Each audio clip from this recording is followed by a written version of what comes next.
Hello दोस्तों, चलिए शुरू करते हैं 500 सबसे महत्वपूर्ण करंट अफेयर का पार्ट 3। उम्मीद है आपने पार्ट 1 और पार्ट 2 देख लिया होगा। अगर नहीं देखे तो अपने सेंटर पे जाने के सफर के दौरान अपने बस में, ट्रेन में देख सकते हो। राजस्थान स्कूल शिक्षा परिषद और एड्यूस फन टेक्नोलॉजी, इनके बीच में एमओयू हुआ है, या सॉर्टिंग हेड टेक्नोलॉजी है ना, उनके मध्य एमओयू हुआ है ताकि डिजिटल शिक्षा प्रदान करने के लिए। इसके मध्य राजस्थान स्कूल शिक्षा परिषद और सॉर्टिंग हट टेक्नोलॉजी प्राइवेट लिमिटेड के मध्य, और ये वो जो अनअकैडमी है ना, उसी का ये टेक्निकल नाम है सॉर्टिंग हट technology private limited. PWD app 2.0। PWD app 2.0 क्या है? पीडब्ल्यूडी एप 2.0 तो एक एप्लीकेशन है, और किसने विकसित करी है? ये निर्वाचन आयोग ने विकसित करी है। किसने? निर्वाचन आयोग ने विकसित करी है। किस लिए विकसित करी है? तो जो दिव्यांग है उनकी सहूलियत के लिए ये एप्लीकेशन विकसित की गई है। एप्लीकेशन का नाम क्या है? PWD application 2.0। ठीक है। राजस्थान राज्य के मुख्य सूचना आयुक्त कौन है? राजस्थान राज्य के मुख्य सूचना आयुक्त कौन है? तो ये अपने डीबी गुप्ता साहब। कौन है? राजस्थान राज्य के मुख्य सूचना आयुक्त डीबी गुप्ता साहब है। तो इसको रिलेट कर सकते हो। सूचना कैसी है? तो सूचना है गुप्त सूचना। कैसी सूचना है? तो सूचना गुप्त सूचना। इस प्रकार से रिलेट करके याद रख सकते हो। तो राजस्थान राज्य के मुख्य सूचना आयुक्त कौन है? तो डीबी गुप्ता साहब है, और राजस्थान राज्य के मुख्य सूचना आयुक्त है।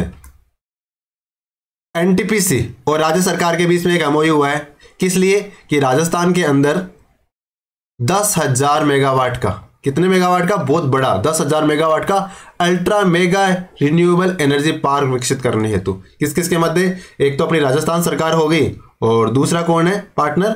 तो वो है एनटीपीसी। कौन है? एनटीपीसी। एनटीपीसी और राजस्थान सरकार के मध्य 10,000 मेगावाट का ultra mega renewable energy park विकसित करने हेतु एमओयू हुआ है। ठीक है। और राजविका ने और स्त्री निधि तेलंगाना ने, इनके मध्य भी एमओयू हुआ है। किस लिए? ये महिला वित्तीय संस्थान बनाया जाएगा। राजस्थान का तो ये पहला महिला वित्तीय संस्थान होगा। वित्तीय मतलब फाइनेंशियल, पैसे से संबंधित संस्थान। राजस्थान का तो इस प्रकार का पहला वित्तीय संस्थान होगा, और पूरे देश की बात करें तो इस प्रकार का तीसरा वित्तीय संस्थान होगा। तो ये एक तो राजविका एक पार्टी, तो दूसरी पार्टी कौन है? स्त्री निधि तेलंगाना। इनके मध्य एमओयू हुआ है। एमओयू दो पार्टियों के, दो पक्षों के बीच में होता है एमओयू। एमओयू यानी समझौता। तो एक तरफ तो राजविका, कौन है? राजविका। ठीक है। और दूसरी तरफ कौन है? दूसरी तरफ है स्त्री निधि तेलंगाना। कौन है? स्त्री निधि तेलंगाना। इन दो पार्टियों के मध्य एमओयू हुआ है। राजस्थान का पहला महिला वित्तीय संस्थान, और इस प्रकार का देश का यह तीसरा वित्तीय संस्थान होगा। और इसका बजट कितना रखा गया है? इसका बजट रखा गया है 200 करोड़। और ये एग्जाम में भी प्रश्न आ गया, जो अपनी अभी थोड़ी वन रक्षक या वनपाल वाली एग्जाम थी ना, उसमें पूछा था कि राजविका ने किसके साथ समझौता किया है? तो उसमें आंसर था स्त्री निधि तेलंगाना सरकार के। तेलंगाना में स्त्री निधि है ना, उसके साथ में। नीति आयोग के साथ में वुमेन एंटरप्रेन्योरशिप के लिए भागीदारी करने वाला राज्य कौन सा है? यानी वुमेन एंटरप्रेन्योरशिप के लिए नीति आयोग और कौन सा राज्य मतलब पार्टनरशिप करेंगे और इस क्षेत्र में कार्य करेंगे, तो वो कौन सा राज्य है? तो अपना प्यारा राजस्थान है। यानी राजस्थान और नीति आयोग मिलकर क्या करेंगे? जो वुमेन एंटरप्रेन्योरशिप है, वुमेन एंटरप्रेन्योरशिप का मतलब होता है, मतलब एंटरप्रेन्योर मतलब बिजनेस करना, तो वुमेन्स को बिजनेस करने के लिए प्रोत्साहित करने की दिशा में कार्य करेंगे। ये कौन? नीति आयोग और राजस्थान सरकार। और इस प्रकार की भागीदारी करने वाला देश का पहला राज्य कौन सा है? तो इस प्रकार भागीदारी करने वाला देश का पहला राज्य है अपना राजस्थान। अभी कल के वीडियो में थोड़ी सी गलती हो गई थी। जैसे वो रामगढ़ विषधारी अभ्यारण्य, मैंने उसे 12 बता दिया था, जबकि वो बूंदी में है। तो इसकी घोषणा आपको पता ही है, 16 मई 2022 को इसकी घोषणा हुई। किसके द्वारा की गई? जो केंद्रीय पर्यावरण मंत्री है, केंद्रीय पर्यावरण मंत्री कौन है? भूपेंद्र यादव साहब। इन्होंने घोषणा करी कि जो रामगढ़ विषधारी अभ्यारण्य है, कहाँ पर है? तो ये बूंदी जिले में। कहाँ पे? रामगढ़ विषधारी अभ्यारण्य बूंदी में है। और घोषणा कब हुई? तो 16 मई 2022 को इसकी घोषणा हुई। और ये देश का 52वें नंबर का, कितने नंबर का? 52वें नंबर का टाइगर रिजर्व घोषित किया गया है, और इसकी अधिसूचना जारी कर दी है। 16 मई 2022 को इसकी अधिसूचना जारी की गई। राजस्थान सरकार ने इसे जो अभ्यारण्य बनाया था, वो कब बनाया था? तो वो बनाया था 20 मई 1982 को। यानी 20 मई 82 को तो ये अभ्यारण्य बना, और 16 मई 2022 को ये क्या बना? ये टाइगर रिजर्व बना। और जो अभ्यारण्य घोषित करती है सरकार, वो किस अधिनियम के तहत करती है? तो राजस्थान वन्य प्राणी और पक्षी संरक्षण अधिनियम है 1951 का, उसकी धारा 5 के तहत सरकार को यह अधिकार दिया गया है कि वो किसी क्षेत्र को अभ्यारण्य घोषित कर सकती है। राजस्थान के 33 जिलों के शुभंकर देख लेते हैं। सबसे महत्वपूर्ण प्रश्न है और एग्जाम में मान के चलो कि एक प्रश्न इसमें आएगा ही आएगा। तो अजमेर जिले का शुभंकर क्या है? तो अजमेर जिले का शुभंकर है खड़मोर। क्या है? खड़मोर। अजमेर का शुभंकर है खड़मोर। कौन सा है? अजमेर का खड़मोर हो गया। उसके बाद में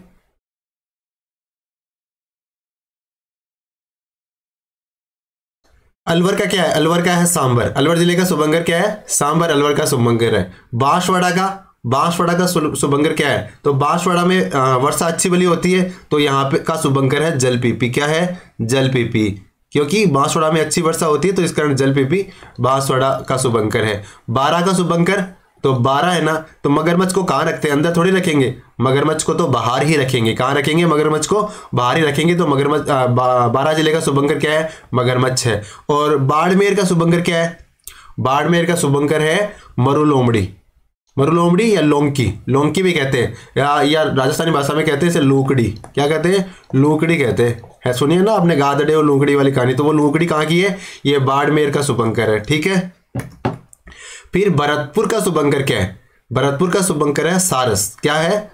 भरतपुर का शुभंकर सारस है भरतपुर का शुभंकर। भीलवाड़ा का मोर। तो देखो राजस्थान के मैप में यहाँ पे जो इस प्रकार इसे याद कर सकते हो। यहाँ पे केंद्र में अजमेर हो गया और अजमेर के जस्ट आगे थोड़ा सा नीचे कौन सा आता है? भीलवाड़ा। तो जो खड़मोर है वो तो अपने अजमेर का हो गया और भीलवाड़ा का क्या हो जाएगा? मोर हो जाएगा। तो ऊपर खड़मोर नीचे मोर, इस प्रकार से याद कर सकते हो। और बीकानेर का क्या है? बीकानेर का है भट्ट तित्तर। कैसा तित्तर है? तो तित्तर कहाँ है? बीकानेर में। कैसा तित्तर है? भट्ट तित्तर है। और बूंदी का शुभंकर है सुर्खीब। क्या है? कितना शानदार नाम है बूंदी का। तो बूंदी का शुभंकर है सुर्खीब। चित्तौड़गढ़ का तो जैसे चित्तौड़ जैसे चौसिंगा, जैसे चित्तौड़ जैसे चौसिंगा। तो चित्तौड़ का शुभंकर क्या है? चित्तौड़ का शुभंकर है चौसिंगा। जैसे चित्तौड़ जैसे चौसिंगा। ठीक है। और चूरू का तो पता ही है आपको, चूरू का शुभंकर क्या होगा? तो कृष्णमर्ग होगा। कौन सा होगा? तो कृष्णमर्ग है ना, वो चूरू का शुभंकर है। और दौसा जिले का क्या है?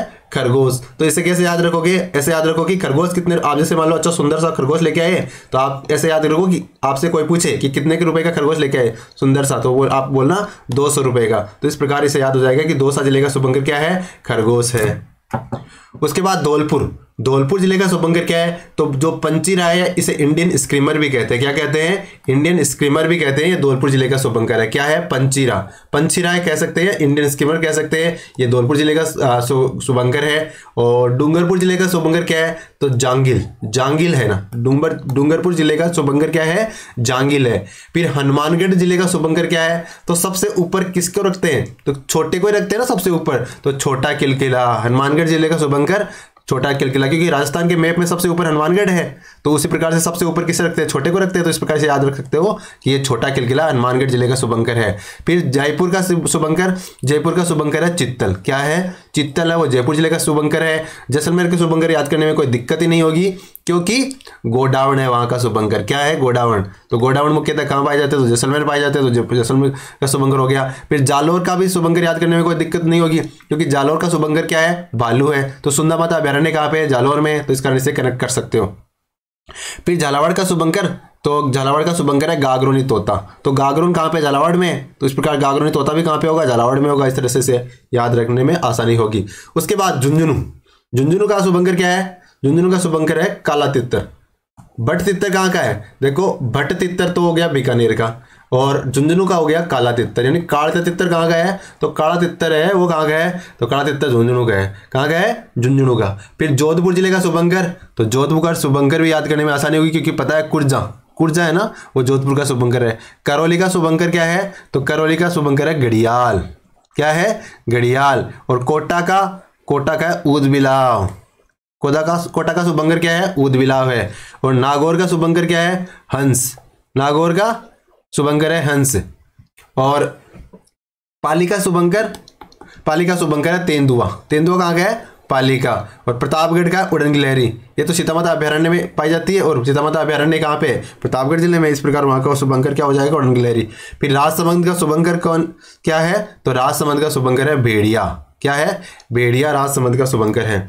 सवाई माधोपुर का शुभंकर तो जो अभ्यारण्य है अपना, तो बाघों के लिए प्रसिद्ध है, इस कारण सवाई माधोपुर का शुभंकर बाघ हो जाएगा। श्रीगंगानगर का चिंकारा, सीकर का शाहीन। देखो क्या शानदार नाम है, सीकर, यानी शाही लोग कहाँ रहते हैं? तो शाही लोग रहते हैं सिक्कर में। तो इस प्रकार इसे आप रिलेट कर सकते हो कि शाही लोग सिक्कर में रहते हैं, इसलिए शाहीन वहाँ का शुभंकर है। शाही से रिलेट कर सकते हो। सिरोही का शुभंकर तो जंगली मुर्गा। कैसा मुर्गा? जंगली मुर्गा सिरोही का शुभंकर है। और टोंक का शुभंकर, टोंक का दे रखा है हंस। क्या है? हंस। और उदयपुर का कब्र बिज्जू। उदयपुर का शुभंकर क्या है? तो कब्र बिज्जू जैसा वो है ना पक्षी, वो उदयपुर जिले का शुभंकर है। इस प्रकार हमने महत्वपूर्ण शुभंकर्स को देख लिया है। बाकी आप कुछ एलिमिनेशन मेथड से, और बाकी आप जितना याद कर सकते हो उतना याद कर लो, इसमें से प्रश्न आने की संभावना ज्यादा ही है। राजविका से जुड़ी महिलाएं अब बीसी की सखी के रूप में कार्य करेगी। बीसी क्या होते हैं? Banking correspondent. बैंकिंग कोरेस्पोंडेंट मतलब जैसे मान लो पर्टिकुलर जगह बैंक की ब्रांच नहीं है, तो बैंक क्या करती है? कुछ व्यक्ति को हायर करती है और उसे मतलब जो इंस्ट्रूमेंट वो उपलब्ध करवाती है, और वो जैसे डिपॉजिट लेना और विड्रॉल करना, ये सुविधाएं वो देने में सक्षम होता है। और लोन वगैरह करवाना हो तो भी वो सहूलियत प्रदान करता है उनको, प्रोसीजर वगैरह बताने में और जो डॉक्यूमेंट्स बनाने में उनमें हेल्प करता है। तो इस प्रकार जो कार्य करते हैं वो करते हैं बीसी, और इसके बदले इनको क्या मिलता है? इनको मिलता है कमीशन। बैंक की तरफ से जैसे ट्रांजेक्शन करेंगे उस ट्रांजेक्शन पे इनको कमीशन दिया जाएगा। ठीक है। अब राजविका से जो महिलाएं जुड़ी हुई है ना, वो भी अब बीसी सखी के रूप में कार्य करेगी। तो राजविका ने इस संबंध में बैंकों से टाई अप किए हैं, और अब वो जो राजविका से जुड़ी महिलाएं हैं उनको बीसी सखी के रूप में कार्य करवाने के लिए मतलब उन्होंने टाई अप कर लिए है बैंकों से। और एनसीआर के लिए जो सब रीजनल इंफ्रास्ट्रक्चर डेवलपमेंट बोर्ड है, एनसीआर के लिए सब रीजनल इंफ्रास्ट्रक्चर डेवलपमेंट बोर्ड, इसके अध्यक्ष किसे बनाया गया है? तो संदीप यादव को। किसे बनाया गया है? संदीप यादव को एनसीआर के लिए सब रीजनल इंफ्रास्ट्रक्चर डेवलपमेंट बोर्ड का अध्यक्ष बनाया है। किसे बनाया है? संदीप यादव को। और संदीप यादव को क्या बनाया है? तो इनको जो सब रीजनल इंफ्रास्ट्रक्चर डेवलपमेंट बोर्ड है ना, जो एनसीआर वाला एरिया है, राजस्थान में कौन कौन से अलवर भरतपुर जिले आते हैं ना एनसीआर में, तो उन जिलों के इंफ्रास्ट्रक्चर डेवलपमेंट का जो बोर्ड है बना हुआ है, उसका अध्यक्ष संदीप यादव जी को बनाया गया है। किसे बनाया है? संदीप यादव जी को बनाया गया है। और स्काडा सिस्टम का तो नाम आपने सुना ही है। तो अब स्काडा सिस्टम एक जगह और शुरू कर दिया, कहाँ पे? गंगनहर में। स्काडा सिस्टम कहाँ शुरू किया गया? फिलहाल तो गंगनहर में स्काडा सिस्टम शुरू कर दिया गया है। अनुसूचित जाति विकास कोष का हमें पता है कि जो बजट आया था उसमें अनुसूचित जाति जनजाति विकास कोष को बढ़ा के कितना कर दिया था? 500 करोड़ कर दिया था। अब इसी से संबंधित एक पोर्टल भी बनाया गया है, अनुजा पोर्टल। तो प्रश्न आ सकता है अनुजा पोर्टल का संबंध किससे है? अनुजा पोर्टल का संबंध किससे है? तो हमें क्या बताना है? अनुसूचित जाति विकास बोर्ड से अनुजा पोर्टल का संबंध है। और दूसरा प्रश्न ये आए, अनुसूचित जाति विकास बोर्ड कितने करोड़ का फंड है? तो ये मतलब कितने करोड़ का? 500 करोड़ का फंड है। अल नजा है ना, वो युद्ध अभ्यास है। किसके मध्य? तो अल नजा है, तो ये भारत के मध्य और ओमान के मध्य है। किसके मध्य है? अल नजा युद्धाभ्यास भारत और ओमान के मध्य। और हुआ कहाँ पे? तो जो महाजन फील्ड रेंज है, कहाँ पे? महाजन फील्ड रेंज बीकानेर में, वहां पे युद्धाभ्यास हुआ। तो एग्जाम में प्रश्न आएगा कि अल नजा युद्धाभ्यास कहाँ पे हुआ? तो आपको उत्तर बताना है बीकानेर में। ऑप्शन क्या होंगे? बीकानेर, जैसलमेर, जोधपुर, यानी इस प्रकार के ऑप्शन होंगे जहां पे ज्यादातर अभ्यास होते हैं। लेकिन आपको आइडेंटिफाई करना है कि जो अल नजा अभ्यास है वो बीकानेर में हुआ, ये भारत और ओमान के मध्य होने वाला युद्धाभ्यास है। एक जन अभियोग निराकरण समिति बनी है। कि कौन सी समिति?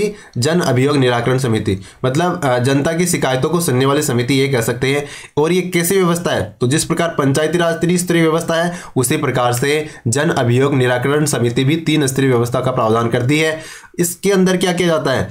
हर माह के पहले गुरुवार को, यानी जब फर्स्ट गुरुवार होगा ना, तब तो जो ग्राम पंचायत है ना, ग्राम पंचायत के लेवल पे इसकी सुनवाई की जाएगी, इसके द्वारा सुनवाई की जाती। जाएगी। फिर जब दूसरा गुरुवार आएगा, सेकंड गुरुवार आएगा, तो उस समय पंचायत समिति लेवल पे, पहले ग्राम पंचायत पे, फिर खंड लेवल पे, और फिर तीसरे गुरुवार को जिला स्तर पे सुनवाई की जाएगी। इसके द्वारा जन अभियोग निराकरण समिति के द्वारा। और ये कितनी स्तरीय व्यवस्था बनाई गई है, तो इसमें भी पंचायती राज की तरह 3 स्तरीय व्यवस्था बनाई गई है। हर गुरुवार को, पहले दूसरे तीसरे गुरुवार को ये जन सुनवाई करेगी। पहले गुरुवार को ये ग्राम पंचायत लेवल पे करेगी, सबसे नीचे वाले लेवल पे करेगी। दूसरे गुरुवार को पंचायत समिति लेवल पे करेगी, और तीसरे गुरुवार को जिला स्तर पर सुनवाई करेगी। राष्ट्रीय कृमि मुक्ति दिवस कब मनाया जाता है, तो राष्ट्रीय कृमि मुक्ति दिवस, कृमि एक रोग होता है, उससे मुक्ति दिवस के लिए शुरू किया गया 17 अक्टूबर को। कब मनाया जाता है, 17 अक्टूबर को मनाया जाता है। और इस दिन टीकाकरण का शुभारंभ किया गया। टीकाकरण का शुभारंभ कहां से किया गया, तो बागड़ी जगह पड़ती है। बागड़ी कहाँ है, तो बागड़ी है लालसोट में। लालसोट कहाँ पड़ता है, दौसा जिले में। यानी बागड़ी, लालसोट, दौसा के अंदर यह टीकाकरण शुरू किया गया। और इसमें 1 से 19 साल के जो भी बालक है उनको राष्ट्रीय कृमि मुक्ति दिवस के संदर्भ में जो टीका लगाया जाता है वो टीका लगाया जाएगा। और राष्ट्रीय एमएसएमई रक्षा सम्मेलन का आयोजन कहाँ किया गया, MSME, micro small and medium enterprises का रक्षा सम्मेलन, इसका आयोजन कहाँ पे किया गया, तो राष्ट्रीय एमएसएमई रक्षा सम्मेलन का आयोजन किया गया कोटा में। कहाँ पे, कोटा जिले में राष्ट्रीय एमएसएमई रक्षा सम्मेलन का आयोजन किया गया। ठीक है। एक दुर्गादास राठौड़ साहब की प्रतिमा लगाई गई है। किसकी, जो दुर्गादास राठौड़ है ना यार, राठौड़ों के यूलिसेस, इनकी प्रतिमा लगाई गई है। कहाँ लगाई गई है, तो ये सलवा कल्ला नाम की जगह है। कौन सी जगह है, सलवा कल्ला नाम की जगह है। कहाँ है सलवा कल्ला, तो ये जोधपुर जिले में। किस जिले में, जोधपुर जिले में। और इनकी मूर्ति का अनावरण किसके द्वारा किया गया, तो अपने जो रक्षा मंत्री जी है, कौन है, राजनाथ सिंह जी। कौन है, जो राजनाथ सिंह जी है, उनके द्वारा दुर्गादास राठौड़ साहब की छतरी का उद्घाटन किया गया। कहाँ पे, सलवा कल्ला। और सलवा कल्ला कहाँ पड़ता है, जोधपुर में पड़ता है। आपदा प्रबंधन के लिए नागरिक प्रशिक्षण संस्थान बनाया गया है। यानी नागरिकों को, जैसे आपदा आती है, आपदा किसे कहते हैं, जैसे बाढ़, भूकंप, इस प्रकार से जो त्रासदी आती है ना, उनसे उसका मैनेजमेंट करने के लिए एक नागरिक प्रशिक्षण संस्थान बनाया गया है। यानी जो आम नागरिक है उनको प्रशिक्षण दिया जाएगा इसके माध्यम से, कि किस प्रकार से अगर कोई आपदा आए तो उस क्या मतलब जो कदम उठाने चाहिए, किस प्रकार से बिहेव करना चाहिए। तो इस प्रकार की जो ट्रेनिंग दी जाएगी, इसके लिए एक संस्थान बनाया गया है। कहाँ बनाया गया है, दौलतपुरा में। कहाँ बनाया है, दौलतपुरा में। और दौलतपुरा कहाँ पड़ता है, तो ये जयपुर जिले में पड़ता है। कहाँ पड़ता है, जयपुर जिले में दौलतपुरा पड़ता है। वहाँ पे आपदा मैनेजमेंट के लिए नागरिक ट्रेनिंग संस्थान बनाया जाएगा। ठीक है। राज्य का सबसे ऊंचा राष्ट्रध्वज, यानी जो तिरंगा झंडा है ना, वो राजस्थान का सबसे ऊंचा तिरंगा झंडा लगाया गया है। कहाँ लगाया गया है, ये सिटी पार्क में लगाया गया है। और कहाँ के सिटी पार्क में, तो मानसरोवर जयपुर में एक सिटी पार्क बना है। कहाँ पे, मानसरोवर जयपुर में एक सिटी पार्क बना है। वहाँ राजस्थान का सबसे ऊंचा राष्ट्रध्वज लगाया गया है। और ये कितना ऊंचा है, तो ये समझ लो 213 फीट है। कितना फीट है, 213 फीट है। 213 फीट है। कितना फीट है, 213 फीट है। और विश्व का तीसरा सबसे बड़ा क्रिकेट स्टेडियम कहाँ बनेगा, तो विश्व का तीसरा सबसे बड़ा क्रिकेट स्टेडियम बनेगा चौप गांव में। और चौप गांव कहाँ है, जयपुर में। तो विश्व का पहला तो अपना मोटेरा, दूसरा मेलबर्न, और तीसरा ये चौप जैसलमेर, चौप गांव जयपुर वाला हो जाएगा। और ये भारत का दूसरा सबसे बड़ा होगा और विश्व का तीसरा सबसे बड़ा क्रिकेट स्टेडियम होगा। राजस्थान राज्य उपभोक्ता विवाद निवारण आयोग, इसके अध्यक्ष किसे बनाया गया है, राजस्थान राज्य उपभोक्ता विवाद निवारण आयोग का अध्यक्ष किसे बनाया गया है, तो बनवारी लाल जी शर्मा है। क्या नाम है, बनवारी लाल जी शर्मा, उनको बनाया गया है। क्या बनाया गया है, राजस्थान राज्य उपभोक्ता विवाद निराकरण आयोग। यानी उपभोक्ताओं के संबंधी जो विवाद होते हैं ना, उसके निराकरण संबंध में जो आयोग बनाया गया है वो बनवारी लाल शर्मा जी की अध्यक्षता में बनाया, मतलब उनके अध्यक्ष बनाया गया बनवारी लाल जी शर्मा को। ठीक है, किसे बनाया, बनवारी लाल जी शर्मा को बनाया गया है। ठीक है, बनवारी लाल जी शर्मा को बनाया गया। इंदिरा शक्ति ऐप है ना, और किस लिए बनाई गई है, तो महिलाओं को जो प्रताड़ना होती है, महिलाओं के साथ दुर्व्यवहार होता है, उन सब से मतलब उससे निजात पाने के लिए, महिलाओं को सुविधा देने के लिए ऐप बनाई गई है, ताकि वहाँ पे वो इस संबंध में शिकायत दर्ज कर सके। जैसे कहीं पे छेड़छाड़ होती है, बदतमीजी होती है, या फिर प्रताड़ित किया जाता है, तो उस संबंध में शिकायत करी जा सकती है इंदिरा शक्ति ऐप के माध्यम से। तो ये स्पेशली महिलाओं के लिए बनाई गई है, और महिलाओं को प्रताड़ना की शिकायत दर्ज करने के से संबंधित ये एप्लीकेशन है। एक स्वैच्छिक क्षेत्र विकास परिषद बनाई गई है गहलोत साहब द्वारा। क्या बनाया गया है? स्वैच्छिक क्षेत्र विकास परिषद बनाया गया है गहलोत साहब द्वारा। और इसमें कितने सदस्य होंगे? तो इसमें 16 सदस्य होंगे। कितने सदस्य होंगे? 16 सदस्य होंगे। किसमें? स्वैच्छिक क्षेत्र विकास परिषद में। कितने सदस्य होंगे? 16 सदस्य होंगे स्वैच्छिक क्षेत्र विकास परिषद में। राजस्थान चर्म शिल्प कला विकास बोर्ड का गठन किया गया है। अभी नया ही एक विकास बोर्ड बनाया गया है, जो चर्म शिल्प होती है ना, चमड़े से जो शिल्पकारी की जाती है, उसके संबंध में विकास बोर्ड का गठन किया गया है। और इसका नोडल विभाग क्या होगा? तो चमड़े के संबंध में जो शिल्पकारी की जाती है उसके संबंध में जो नोडल विभाग बनाया गया है वो बनाया उद्योग और वाणिज्य विभाग को। किसे बनाया गया है? उद्योग और वाणिज्य विभाग को। जो चमड़ा शिल्प से संबंधित विकास बोर्ड बनाया गया है उसका नोडल विभाग उद्योग और वाणिज्य विभाग को बनाया गया है। ठीक है। राजस्थान राज्य रजक कल्याण बोर्ड बनाया गया है और इसका नोडल विभाग किसे बना है? सामाजिक न्याय और अधिकारिता विभाग को बनाया गया इसका नोडल विभाग। एक राजस्थान राज्य महात्मा ज्योतिबा फुले बोर्ड बनाया गया है। राजस्थान राज्य महात्मा ज्योतिबा फुले बोर्ड बनाया गया है और इसका जो नोडल विभाग बनाया गया है वो कौन सा है? तो इसका नोडल विभाग बनाया गया है सामाजिक न्याय और अधिकारिता विभाग। यानी रजक कल्याण बोर्ड का और महात्मा ज्योतिबा फुले बोर्ड का, इन दोनों का तो जो नोडल विभाग है वो राजस्थान सामाजिक न्याय और अधिकारिता विभाग है। लेकिन जो चर्म कला और विकास बोर्ड का गठन किया गया है उसका नोडल विभाग उद्योग और वाणिज्य विभाग को बनाया गया है। ठीक है। राजस्थानी भाषा में समाचार की पहली वेबसाइट का नाम क्या है? तो राजस्थानी भाषा में समाचार देने वाली पहली वेबसाइट का नाम है आकाशवाणी। और इसका उद्घाटन किसने किया? तो अपने राज्यपाल राजस्थान के श्री कलराज मिश्र साहब, इन्होंने राजस्थानी भाषा के समाचार की पहली वेबसाइट का उद्घाटन किया। आकाशवाणी इसका नाम है। संविधान पार्क कहाँ बनाया गया? तो जो राजभवन है जहाँ पे राज्यपाल महोदय रहते हैं वहाँ पे संविधान पार्क बनाया गया है और इसका उद्घाटन 26 जनवरी 2022 को किया गया। कब किया गया? 26 जनवरी 2022 को किया गया। और किसके द्वारा किया गया? तो राजभवन में बना है, तो ऑब्वियसली किसके द्वारा किया जाएगा? तो अपने राज्यपाल साहब उनके द्वारा इसका उद्घाटन किया गया। ठीक है। राजभवन जयपुर में बनाया गया है, 26 जनवरी को इसका उद्घाटन किया गया। राजस्थान स्कूल शिक्षा परिषद का डिजिटल शिक्षा के लिए एमओयू स्कूल नेट के साथ में डिजिटल शिक्षा के लिए एमओयू, मतलब राजस्थान स्कूल शिक्षा परिषद है ना, वो नवाचार करने में पीछे नहीं है। नवाचार करने के लिए ये विभिन्न एमओयू कर रही है। डिजिटल, जैसे डिजिटल क्रांति आ रखी है आज की डेट में, आप भी डिजिटली पढ़ रहे हो, तो जो स्कूल के बच्चे हैं वो भी इस प्रकार की किसी प्रकार की टेक्नोलॉजी में पीछे नहीं रहे। इसलिए राजस्थान स्कूल शिक्षा परिषद लगातार एमओयू कर रही है। तो अब नया एमओयू किसके साथ किया है? स्कूल नेट के साथ में किया है। किसके साथ किया है? स्कूल नेट नाम से एक कंपनी है, उसके साथ में राजस्थान स्कूल शिक्षा परिषद का एमओयू साइन किया गया है। राजस्थान में डिजिटल लाइब्रेरी बनेगी, है ना, इसकी घोषणा हो गई है। और 344 डिजिटल लाइब्रेरी की घोषणा की गई। कितनी? 344। और ये 9वीं से 12वीं में बनेगी। पहले जो 9वीं से 12वीं तक की स्कूल है वहां पे, बाकी धीरे धीरे एक्सपेंड इसको करते जाएंगे। किसका? Digital library. सरदार शहर में उपचुनाव हुए क्योंकि सरदार शहर के जो एमएलए साहब थे मास्टर भवनलाल जी, उनका निधन हो गया था, तो वो जगह खाली हो गई। तो फिर उपचुनाव में भी कांग्रेस के ही जीते अनिल शर्मा जी। कौन जीते? अनिल शर्मा जी सरदार शहर के उपचुनाव में नए विधायक बने और ये भवनलाल जी के निधन होने के कारण सीट वैकेंट हुई थी। और पिनाक MK1 और ATGAS का परीक्षण कहाँ पे किया गया? तो पिनाक का MK1 है ना, और जो ATGAS इसका परीक्षण किया गया पोखरण फील्ड रेंज में। कहाँ पे? पोखरण फील्ड रेंज में। और पोखरण फील्ड रेंज कहाँ है? तो ये जैसलमेर में है। कहाँ पर है? जैसलमेर में है। स्वास्थ्य खातों को संस्थागत करने वाला पहला राज्य कौन सा है?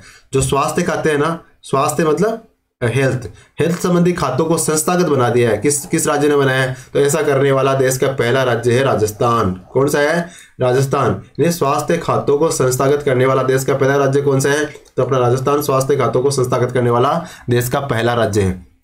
और एक अभी गोपालन और गोवंश संवर्धन के लिए एक समिति बनी है। किसके लिए? जो गायें हैं ना उनको संवर्धन के लिए और उनके पालन से संबंधित। तो इस समिति का अध्यक्ष किसे बनाया गया है? तो गोपालन और गोवंश संवर्धन समिति के जो अध्यक्ष बनाया गया है वो है शांति धारीवाल साहब को। किसे बनाया गया है? शांति धारीवाल साहब को। और गाय वैसे तो काफी मतलब चंचल होती है, लेकिन हम इसे क्या मानते हैं? शांत जानवर मानते हैं ना, कि बोले ये तो गाय ही है, यानी बहुत अच्छा व्यक्ति होता है, कहते हैं ना। तो इस प्रकार से इसे शांति धारीवाल से कनेक्ट कर सकते हो ताकि याद रह जाए। इंडिया इनोवेशन इंडेक्स के तीसरे संस्करण में राजस्थान का कौन सा स्थान है? तो इंडिया इनोवेशन इंडेक्स का तीसरा संस्करण हुआ, इसमें राजस्थान का स्थान आया 12वां। 12th नंबर पे है राजस्थान। किसमें? इनोवेशन के इंडेक्स में। कौन सा इंडेक्स है? India innovation index. इसमें राजस्थान का स्थान 12वां। ठीक है। परफॉर्मेंस ग्रेडिंग इंडेक्स, इसमें राजस्थान का स्कोर कितना है? तो इसमें राजस्थान का स्कोर है 859। और लेवल 3 के अंदर जो शामिल किया गया राजस्थान को, किसमें शामिल किया गया है? परफॉर्मेंस ग्रेडिंग इंडेक्स में राजस्थान का स्कोर 859 है, इसे लेवल 3 में शामिल किया गया है। और लर्निंग आउटकम और गुणवत्ता के मामले में इसका स्कोर 168 है। कितना है? 168 है। सबसे पहले देखते हैं परफॉर्मेंस ग्रेडिंग इंडेक्स में राजस्थान का स्कोर 859। एक बात हो गई, लेवल 3 में से शामिल किया गया है। 2 बात हो गई। तीसरी बात है लर्निंग आउटकम और गुणवत्ता, इसमें स्कोर कितना है? तो इसमें 168 का स्कोर है। जिलों हेतु परफॉर्मेंस ग्रेडिंग इंडेक्स किए गए, 3 जिले इसमें शामिल किए गए। तो बढ़िया जिला किस कौन कौन से है? तो सबसे ऊपर तो अपना सीकर जिला, कौन सा है? सीकर। फिर अपना झुंझुनू जिला, ठीक है। फिर अपनी राजधानी। तो कौन कौन सा है? सीकर, फिर झुंझुनू, फिर जयपुर। ठीक है, सीकर, झुंझुनू और जयपुर। किसमें? जिलों की जो परफॉर्मेंस ग्रेडिंग दी गई है ना उसमें टॉप पे। तो सबसे पहला तो आपको याद रखना है। तो जिलों की परफॉर्मेंस ग्रेडिंग के अंदर टॉप पे जिला है वो सीकर है, उसका स्कोर 488 है। फिर झुंझुनू है, यानी ये 2 जिले याद रखो, सीकर झुंझुनू। ठीक है। और ईट राइट जो कॉन्सेप्ट है उसमें राजस्थान की 37 सरकारी स्कूलों को चुना गया एक साथ। यानी जो फूड सेफ्टी और स्टैंडर्ड अथॉरिटी ऑफ इंडिया है, food safety standard authority of India, ये एक वो देती है, सर्टिफिकेट देती है ईट राइट का। तो राजस्थान की 37 स्कूलें एक साथ ईट राइट का सर्टिफिकेट प्राप्त करा है। तो इतनी बड़ी संख्या में, मतलब जो FSSAI ने पहले कभी नहीं दिया था, तो राजस्थान की 37 स्कूलों को एक साथ इतना ईट राइट वाला सर्टिफिकेट दिया गया है। तो कितनी स्कूलें चुनी गई है? तो आपको याद रखना है राजस्थान की 37 स्कूल एक साथ चुनी गई है ईट राइट का जो सर्टिफिकेट है उसमें। और food safety standard authority of India का जो इंडेक्स है 2021-22 का, इसका फूड सेफ्टी और स्टैंडर्ड अथॉरिटी का जो फूड सेफ्टी इंडेक्स बनाती है ना ये, उसमें 2021-22 के इंडेक्स में राजस्थान कौन से नंबर पे है? तो फूड सेफ्टी के अंदर राजस्थान का नंबर आता है 10वां। कौन सा नंबर है? 10th नंबर पे राजस्थान। और टॉप पे कौन है? टॉप पे तमिलनाडु। कौन सा है? तमिलनाडु। यानी फूड सेफ्टी के अंदर राजस्थान 10वें नंबर पर, तमिलनाडु टॉप पे। कृषि अनुसंधान संस्थान की रैंकिंग जारी की गई है, इसमें जो काजरी, इसको 11वां नंबर दिया गया है। कौन सा? और कृषि अनुसंधान संस्थान रैंकिंग में 11वां नंबर दिया गया है काजरी जोधपुर को। और DBT सितंबर रिपोर्ट आई है ना, DBT डायरेक्ट बेनिफिट ट्रांसपोर्ट, जो सितंबर महीने की रिपोर्ट आई है। अब इसमें हमें महीने भी ध्यान रखने हैं। तो डायरेक्ट बेनिफिट ट्रांसफर की सितंबर महीने की रिपोर्ट के अंदर राजस्थान को कौन सा स्थान मिला है? तो चौथे नंबर पे है। कौन से नंबर पे है? चौथे नंबर पे राजस्थान। किसमें? DBT की जो सितंबर महीने की डायरेक्ट बेनिफिट ट्रांसफर करने की सितंबर महीने की रिपोर्ट आई है, उसमें राजस्थान 4th नंबर पे है। 4th नंबर पे, ठीक है। NFSA national food security act, इसके तहत राज्यों की रैंकिंग में राजस्थान का कौन सी रैंक है? तो NFSA की रैंकिंग के अंदर राज्य की रैंक है 15वीं। NFSA national food security act के तहत जो रैंकिंग दी जाती है उसमें राज्य की 15वीं रैंक है। और स्कोर कितना है? 694 है। तो स्कोर तो बड़ा ज्यादा ही याद रहना टफ हो जाएगा, लेकिन रैंक तो कम से कम याद रखो कि 15वें नंबर की रैंक आई है किसमें? नेशनल फूड सिक्योरिटी एक्ट में। NCRB की रिपोर्ट महिलाओं के साथ बलात्कार के मामले में मतलब राज्य का स्थान कौन सा है? तो मतलब ये तो बहुत ही बुरी रिपोर्ट है, इसको तो मतलब शर्म आने वाली बात है एक तरीके से कि महिलाओं के बलात्कार के मामले में राजस्थान पहले नंबर पे है और महिलाओं के विरुद्ध अपराध के मामले में राजस्थान दूसरे नंबर पे है। ये भी बड़ी शर्म की बात है, गौरव वाली बात नहीं है। और पोस्को एक्ट में राजस्थान 12वें नंबर पे, तो इसको सुधार करना है। इसमें तो पहुंचना हमें 36वें या 37वें नंबर पर, इसमें भी 36-37वें नंबर पहुंचना, इस पे पहले नंबर पर पहुंचना है। अनिवार्य FIR रजिस्ट्रेशन, इसमें राजस्थान कौन से नंबर पे है? तो ये देखो पहले नंबर पे, ये शानदार काम किया है। मतलब FIR का रजिस्ट्रेशन करने में राजस्थान कौन से नंबर पे है? देश में पहले नंबर पे है। यानी आपके साथ कुछ भी अपराध होता है, आप थाने में जाओ तो आपकी FIR आसानी से दर्ज हो जाएगी। वो कौन सा राज्य? सबसे बेस्ट राज्य राजस्थान। तो ये गर्व की बात है हमारे लिए। तो ये जैसे नेगेटिव बात थी, तो ये गर्व की बात होगी। ईट राइट रेलवे स्टेशन, जो फूड सेफ्टी और स्टैंडर्ड अथॉरिटी देती है ना ये सर्टिफिकेट, तो ईट राइट रेलवे स्टेशन का दर्जा दिया गया है। कौन से रेलवे स्टेशन को दिया गया है? तो यह दिया गया है जयपुर रेलवे स्टेशन को। और इस प्रकार का जो दर्जा प्राप्त करने वाला राजस्थान का पहला रेलवे स्टेशन है कौन सा? जयपुर वाला। लेकिन देश के मामले में बात करें तो देश के मामले में कौन से नंबर पे है? देश के मामले में तो 11वें नंबर का रेलवे स्टेशन है। लेकिन अगर राजस्थान में बात करें तो जयपुर रेलवे स्टेशन है जो ईट राइट का जो सर्टिफिकेट होता है वो लेने में पहले नंबर पे आता है। कौन सा? पहले नंबर पे, यानी पहला स्टेशन है जिसने ईट राइट वाला जो सर्टिफिकेट प्राप्त किया है। Eat right campus, eat right campus की बात करें तो राजस्थान राज्य के जो सर्किट हाउस बने हुए हैं हर जिले में, तो उन सभी 33 के 33 सर्किट हाउस को ईट राइट कैंपस के रूप में सर्टिफिकेट मिल गया है। किसको? सभी सर्किट हाउस को। तो राजस्थान के सर्किट हाउस को याद रखो, जितने भी सर्किट हाउस है उन सबको ईट राइट कैंपस का सर्टिफिकेट प्राप्त हो गया है।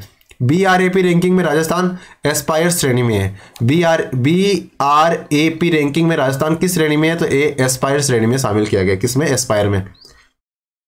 और आधार लिंक वोटर आईडी में, वोटर आईडी से आधार लिंकिंग में राजस्थान कौन से नंबर पे है? तो राजस्थान इसमें भी टॉप पे। यानी जो अभी वर्तमान में चल रहा है ना कैंपेन BLO के माध्यम से, आधार कार्ड और वोटर आईडी इन दोनों को लिंकिंग किया जा रहा है, तो इसमें राजस्थान टॉप पे है। किस पे है? पहले नंबर पे राजस्थान। ठीक है। और राजस्थान संपर्क पोर्टल पर समस्या का समाधान करने में सबसे टॉप जिला कौन सा है? तो संपर्क पोर्टल है राजस्थान का जो, उसमें समस्या का समाधान करने में कौन सा जिला टॉप पे?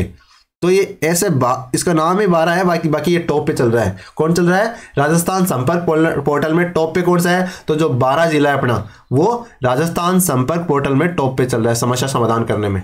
ठीक है। ट्रेवल एंड लेजर मैगजीन का सर्वे किया गया, उसमें जयपुर को और उदयपुर को 10वां स्थान प्राप्त किया गया। जयपुर को तो दिया गया 8वां। कौन सा स्थान दिया गया? 8वां। और उदयपुर को दिया गया 10वां। किसके द्वारा दिया गया है? ट्रेवल एंड लेजर मैगजीन, ये प्रतिष्ठित मैगजीन है, इसने सर्वे किया। उस सर्वे में जयपुर को तो 8वां स्थान दिया है और उदयपुर को 10वां। किसने दिया है? ट्रेवल एंड लेजर मैगजीन ने। ठीक है। एग्रीकल्चर इंफ्रास्ट्रक्चर फंड योजना, एग्रीकल्चर इंफ्रास्ट्रक्चर फंड योजना, इसमें राजस्थान का रैंक क्या है? तो राजस्थान इसमें उभरते राज्य की कैटेगरी है ना, उसमें दूसरे नंबर पे आता है। इसमें अलग अलग कैटेगरी बनाई गई है, तो उभरते राज्य वाली कैटेगरी में जो जो राज्य रखे गए हैं उनमें दूसरे नंबर पे आता है। किसमें? एग्रीकल्चर इंफ्रास्ट्रक्चर फंड योजना के अंदर। स्वास्थ्य बीमा कवरेज दिल्ली में राजस्थान टॉप पे है, ये याद रखना आप, क्योंकि मुख्यमंत्री चिरंजीवी स्वास्थ्य बीमा योजना लेके आए ना मुख्यमंत्री साहब, उसके कारण राजस्थान स्वास्थ्य के क्षेत्र में जबरदस्त मतलब उछाल किया है और देश के लिए एक तरीके से मॉडल स्टेट बन गया है और बाकी राज्य भी इसे फॉलो करना चाहते हैं। तो स्वास्थ्य बीमा कवरेज देने में टॉप का राज्य कौन सा है? तो अपन राजस्थान है ना, स्वास्थ्य बीमा कवरेज में टॉप पे। आप मतलब बीमा इलाज कराओ किसी भी चीज का, कोई एक पैसा भी नहीं लगेगा आपके। इतनी शानदार स्कीम गहलोत साहब द्वारा लाई गई है। 10 गीगावाट सौर क्षमता पार करने वाला देश का पहला राज्य, तो वो भी राजस्थान ही है, क्योंकि राजस्थान जो देश में सौर ऊर्जा क्षमता के अंदर 10 गीगावाट से अधिक उत्पादन राजस्थान कर रहा है। और जिस तरह से NTPC के साथ 10 गीगावाट का और कर लिया और लगातार जो ये स्थापित कर जा रहे हैं, सौर पार्क स्थापित किए जा रहे हैं, तो ये मतलब पता नहीं कहीं निकल जाएगा राजस्थान। बाकी स्टेट्स को बहुत पीछे छोड़ दिया इस मामले के अंदर। जैविक खेती के क्षेत्रफल की वृद्धि, जो जैविक खेती है ना, उसमें क्षेत्रफल में जो पहले क्षेत्रफल था और अब आगे क्षेत्रफल में वृद्धि कर ली, तो इस हिसाब से राजस्थान दूसरे नंबर पे पहुंच गया है। पहले नंबर पे कौन सा है? तो मध्य प्रदेश है ना, जैविक खेती के क्षेत्रफल में वृद्धि करने वाला सबसे पहला स्थान है। और बाद दूसरे नंबर पे कौन सा आता है? दूसरे नंबर पे राजस्थान आ जाता है। ठीक है। National e governance delivery assessment report, समाज कल्याण के क्षेत्र में राज्य का कौन सा स्थान है? तो समाज कल्याण के क्षेत्र में राज्य का जो ग्रुप बी वाले राज्य हैं, ग्रुप बी वाले राज्य, उसमें पहला स्थान है। और सिंगल विंडो पोर्टल में राजस्थान का स्थान, तो सिंगल विंडो पोर्टल में राजस्थान का 8वां स्थान है। ई गवर्नेंस की बात की जा रही, ई गवर्नेंस की डिलीवरी। ई गवर्नेंस मतलब डिजिटली गवर्नेंस, यानी आपको कुछ भी चाहिए और आप ऑनलाइन ही उस चीज के लिए आवेदन कर दो और आपको वही मिल जाएगी। तो इस प्रकार जो ई गवर्नेंस की डिलीवरी है, डिजिटल ई गवर्नेंस कह सकते हैं। तो इसमें जो ग्रुप बी है उसमें तो राजस्थान टॉप पे है और सिंगल विंडो पोर्टल में राजस्थान 8वें नंबर पे है। राजस्थान इंटरनेशनल एक्सपो, ये कहाँ पे किया गया? राजस्थान इंटरनेशनल एक्सपो मार्च के महीने का, ये जोधपुर में आयोजित किया गया और 11 से 13 मार्च 2023 में किया जाएगा। किया नहीं गया, अभी किया जाएगा 11 से 13 मार्च 2023 को। राजस्थान इंटरनेशनल एक्सपो जोधपुर में आयोजित किया जाएगा, 11 से 13 मार्च 2023 को आयोजित किया जाएगा। कुल बेरोजगारी में राजस्थान, तो कुल बेरोजगारी में राजस्थान पहले नंबर पे है और प्रतिशत के मामले में राजस्थान दूसरे नंबर पे है। कुल बेरोजगारी अगर संख्या के मामले में बात करें तो बेरोजगारी में राजस्थान सबसे ऊपर चल रहा है और प्रतिशत के आधार पे बात करें तो राजस्थान दूसरे नंबर पे चल रहा है। लेकिन जैसे ये रीट वाले और सेकंड ग्रेड वाले है ना, इन लोगों को जैसे ही नौकरी दे देगी सरकार 60-70 हज़ार को, तो ये रैंकिंग हमारी सुधर जाएगी उसके बाद। तो सरकार को चाहिए कि जल्दी से जल्दी विद्यार्थियों को नौकरी प्रदान करें। स्टार्टअप रैंकिंग में राजस्थान जो आकांक्षी स्टेट है उसमें लीडर श्रेणी में बना हुआ है। स्टार्टअप रैंकिंग के अंदर जो आकांक्षी स्टेट है उसमें लीडर श्रेणी में बना हुआ है ग्रुप ए के अंदर। जल जीवन मिशन में राजस्थान पहले नंबर पे चल रहा है। JJM में जल जीवन मिशन में राजस्थान फर्स्ट नंबर पे चल रहा है ना, संख्या के आधार पे। संख्या के आधार पे जो जल कनेक्शन दिए गए ना उस आधार पे पहले नंबर पे चल रहा है। उत्सव पोर्टल में राजस्थान पहले नंबर पे है, ये तो पहले भी बता चुका मैं। उत्सव पोर्टल ये याद रखना, एग्जाम में आने की संभावना है इसकी। उत्सव पोर्टल में राजस्थान का कौन सा स्थान है? तो पहला स्थान है। अमृत सरोवर निर्माण में राजस्थान कौन से नंबर पे है? तो अमृत सरोवर निर्माण में राजस्थान चौथे नंबर पे है। कौन से नंबर पे? अमृत सरोवर निर्माण में राजस्थान चौथे नंबर पे है। सितंबर 22 तक के आंकड़े, सितंबर 22 तक के आंकड़ों के अनुसार की बात कर रहे हैं। अमृत सरोवर निर्माण करने में राजस्थान चौथे नंबर पे, अमृत सरोवर में 4th नंबर पे है राजस्थान। ये रैंकिंग थोड़ी सी याद करना टफ होता है, किसी में पहला किसी में दूसरा, लेकिन आपको थोड़ा सा प्यार से देखोगे ना तो याद हो जाएगी, है ना। और इसमें से जैसे 15 में से 10 याद हो गई तो बाद में संभावना है कि उनमें से आ जाएगा प्रश्न। राजस्थान निवेश प्रोत्साहन योजना ये कब प्रारंभ हुई थी? तो 7 अक्टूबर से प्रारंभ हुई थी। इसमें 8 श्रेणियों को चिन्हित किया गया है। कितनी श्रेणियों को चिन्हित किया गया है? राजस्थान निवेश प्रोत्साहन योजना में कितनी श्रेणियां बनाई गई है? 8। और 2027 तक टारगेट रखा गया है कि 10 लाख लोगों को इस योजना राजस्थान इन्वेस्टमेंट प्रमोशन स्कीम के माध्यम से 10 लाख लोगों को रोजगार देंगे। और जीडीपी है उसमें 15% वार्षिक वृद्धि का लक्ष्य रखा गया है। ये जीडीपी को कितना बढ़ाएंगे? हर साल 15% बढ़ाएंगे और 2027 तक 10 लाख लोगों को रोजगार इस एक योजना से देंगे। कितनी श्रेणियां आइडेंटिफाई करिए? 8 श्रेणियां। और मुख्यतः किस क्षेत्र को शामिल किया जाएगा? एक तो विनिर्माण को, यानी जो मैन्युफैक्चरिंग होता है उसको, और एक सेवा क्षेत्र को इसमें शामिल किया जाएगा। और इसमें अगर कोई उद्योग लगाता है बंदा तो उसका जो स्टेट जीएसटी होता है ना, उसमें 7 वर्ष तक 75% रिफंड होगा। जैसे मान लीजिए जीएसटी एक बार लग गया तो जीएसटी में जो स्टेट जीएसटी 3 प्रकार के होते हैं। एक तो सीजीएसटी, एक एसजीएसटी और एक आईजीएसटी। इसमें सीजीएसटी तो सेंटर का हिस्सा होता है, एसजीएसटी स्टेट का हिस्सा होता है, और आईजीएसटी वहां लगाया जाता है जब 2 राज्य इंटरकनेक्ट हो एक पर्टिकुलर ट्रांजेक्शन में। तो एसजीएसटी वाला मामला है ना, उसका 75% सरकार रिफंड कर देगी अगर कोई राजस्थान इन्वेस्टमेंट प्रमोशन स्कीम के तहत कोई यूनिट लगाता है तो। इसमें विद्युत शुल्क का, रूपांतरण शुल्क का, भूमि कर का, मंडी फीस का, इनमें 100% छूट। एसजीएसटी में 75% छूट 7 साल तक, आने वाले 7 साल तक। और जो विद्युत शुल्क, रूपांतरण शुल्क, भूमि शुल्क, मंडी शुल्क, इसमें 100% की छूट दी जाएगी। और 2027 तक 10 लाख लोगों को रोजगार प्रोवाइड करवाने का टारगेट रखा गया है। और हर साल जीडीपी में 15% वृद्धि का टारगेट रखा गया है। जीवन प्रत्याशा रिपोर्ट आई है। राजस्थान का देश में कौन सा नंबर पर स्थान है? तो जीवन प्रत्याशा में राजस्थान का देश में 18वां स्थान है। और औसत उम्र कितनी है? औसत उम्र राजस्थान में अगर कोई बंदा रहता है तो उसकी एवरेज उम्र है 69 ईयर। कितनी? 69 ईयर, 69 साल जीता है राजस्थान में। और पूरे देश में अंदर एवरेज कितना है? 69.7 वर्ष। राजस्थान में कितना है? 69 वर्ष। ठीक है, तो देश के मुकाबले राजस्थान की जो जीवन प्रत्याशा वो थोड़ी सी कम है। राजस्थान ऊर्जा और जलवायु सूचकांक, राजस्थान ऊर्जा और जलवायु सूचकांक का जो पहला राउंड हुआ, इसमें राजस्थान का स्थान कौन सा है? 17वां। कौन सा स्थान है? ऊर्जा और जलवायु सूचकांक में। ये थोड़ा सा कम जच्चा मेरे कि 17वां स्थान है राजस्थान का। देखो, जबकि राजस्थान मतलब उसमें सोलर पार्क में उसमें तो टॉप का कार्य कर रहा है, फिर भी ऊर्जा और जलवायु सूचकांक में राजस्थान 17वें नंबर पर डाल रखा है। चलो डाल रखा है तो डाल रखा है। और स्कोर कितना दे रखा है? 35.40 इसको स्कोर दे रखा है। Skoch state of governance ranking, Skoch state of governance ranking में राजस्थान का कौन सा स्थान है? तो Skoch state of governance ranking में राजस्थान का 15वां स्थान है। कौन सा? 15वां स्थान है, 15th स्थान है। राजस्थान इलेक्ट्रिकल व्हीकल पॉलिसी, ये भी बहुत महत्वपूर्ण है, इसमें से प्रश्न बनने की संभावना है। राजस्थान इलेक्ट्रॉनिक व्हीकल, जो ईवी के बारे में सुनते हैं ना, तो सरकार लगातार ईवी को प्रमोट कर रही है, क्योंकि एक तो पेट्रोल डीजल का हमें आयात करना पड़ता है और दूसरा मतलब वो पर्यावरण के लिए भी नुकसानदायक है। तो सरकार अब ईवी को प्रमोट कर रही है। तो उसी संदर्भ में राजस्थान सरकार भी एक पॉलिसी लेके आई है ईवी के संदर्भ में, और उसका नाम दिया है राजस्थान इलेक्ट्रिकल व्हीकल पॉलिसी 2022। और ये कब लेके आई? तो 1 सितंबर 2022 को लेके आई। ठीक है, इसमें 35 लाख इकाइयां प्रतिवर्ष विनिर्माण का लक्ष्य रखा गया है। यानी सरकार इस तरह से लोगों को कहेगी कि आप ईवी के क्षेत्र में कार्य करें, प्रमोट करेगी कि हर साल 35 लाख इकाइयां बनेगी। यानी जो ईवी क्या बनते हैं, कार भी बनती है, बाइक भी बनती है, ऑटो रिक्शा भी ईवी में बनते हैं। तो इस प्रकार की 35 लाख इकाइयां है ना, वो ईवी की बनेगी अगले 5 सालों में। ये टारगेट रखा है, यानी 7 में हर साल लगभग 7 लाख। और जो एसजीएसटी था उसका 100% रिफंड किया जाएगा। जितना भी एसजीएसटी बनता है उसका 100% रिफंड किया जाएगा। और इसकी नोडल एजेंसी किसे बनाया गया है? तो ईवी से संबंधित है तो बिजली से चार्ज होगी, तो नोडल एजेंसी भी जयपुर विद्युत निगम लिमिटेड को इसका जो नोडल एजेंसी बनाया गया। कौन सी को? जयपुर विद्युत निगम लिमिटेड को इसका नोडल एजेंसी बनाया गया है। और 8 करोड़ लोगों को स्वास्थ्य का अधिकार देने वाला प्रथम राज्य है राजस्थान। 8 करोड़ लोगों को स्वास्थ्य का अधिकार दे दिया है, क्योंकि मुख्यमंत्री चिरंजीवी स्वास्थ्य बीमा योजना लेके आया है ना, एक प्रकार से स्वास्थ्य का अधिकारी मान सकते हैं। इस प्रकार राजस्थान 8 करोड़ लोगों को स्वास्थ्य का अधिकार देने वाला पहला राज्य है। और ये भारत के लेवल पे नहीं, दुनिया के लेवल पे भी एक स्टैंडर्ड सेट कर दिया राजस्थान ने। राजस्थान फिल्म पर्यटन प्रोत्साहन नीति आई है और इसकी घोषणा 18 अप्रैल को की गई। देखो, ईवी पॉलिसी की घोषणा 1 सितंबर 2022 को की गई, सितंबर के महीने में 1 तारीख को। और जो फिल्म पर्यटन प्रोत्साहन नीति है इसकी घोषणा 18 अप्रैल 2022 को की गई।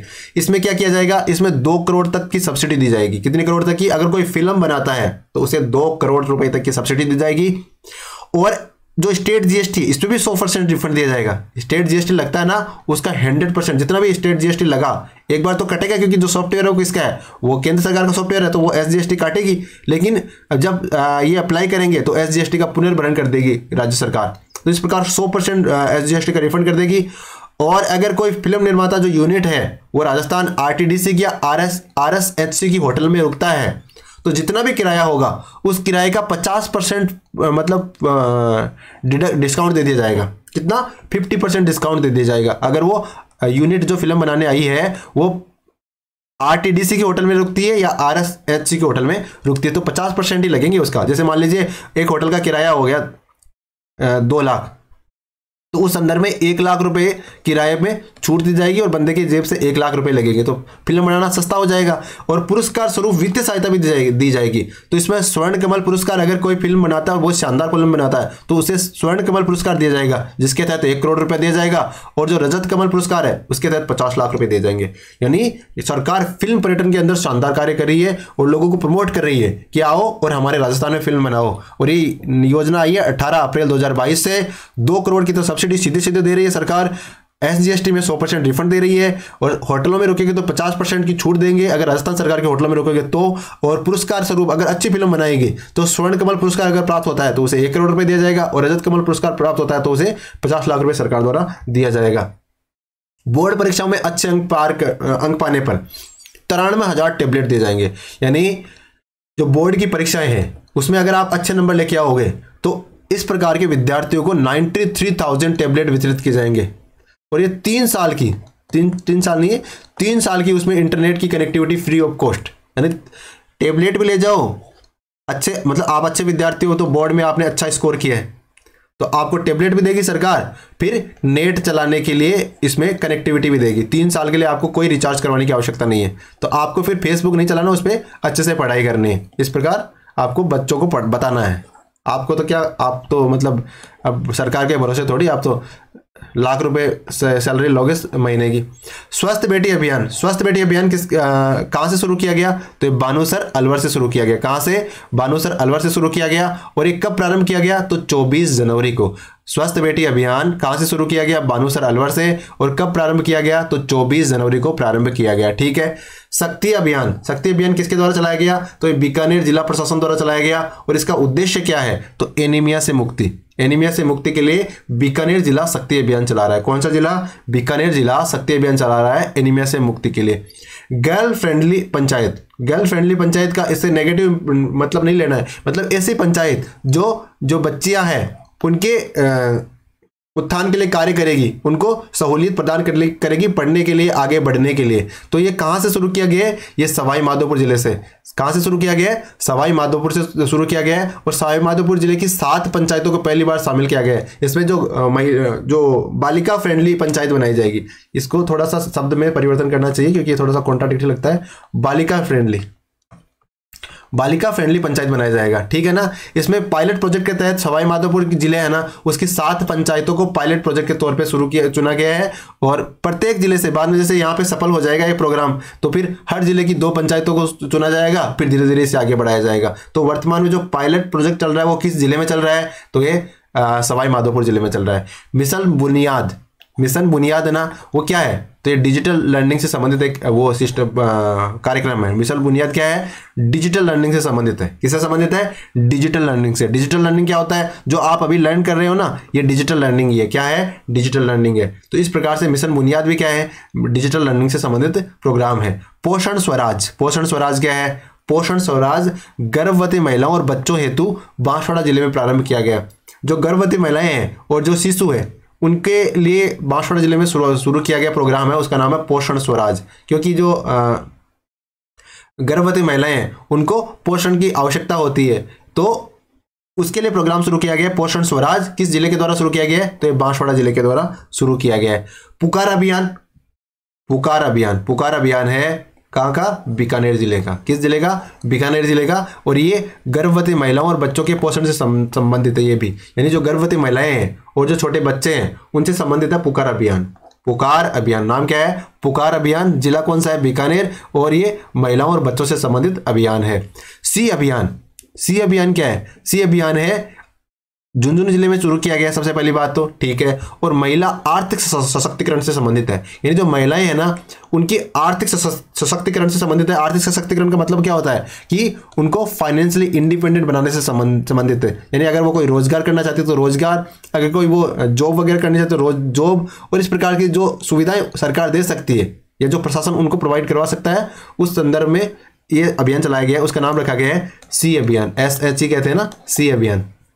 मिशन सुरक्षा चक्र, मिशन से सुरक्षा चक्र है ना, एनीमिया से मुक्ति के लिए और कुपोषण से मुक्ति के लिए बाड़मेर जिले से द्वारा संचालित किया गया है। किसके द्वारा, बाड़मेर जिले द्वारा। इसमें बाड़मेर में जो केन एनर्जी है, जो केन एनर्जी है ना, जो तेल निकालती है वहां पे बाड़मेर में तेल के कुओं से, तो उस कंपनी के द्वारा इसमें पोषण सामग्री का वितरण किया जाएगा। मतलब प्रशासन के द्वारा चलाया गया है, लेकिन सहायता केन ऑयल एंड गैस द्वारा इसमें सहायता प्रदान की जाएगी। अभियान कौन सा है, मिशन सुरक्षा चक्र। तो मिशन सुरक्षा चक्र का किस जिले से संबंध है, तो बाड़मेर से। सी अभियान का संबंध तो झुंझुनू जिले से। किस जिले से, झुंझुनू जिले से।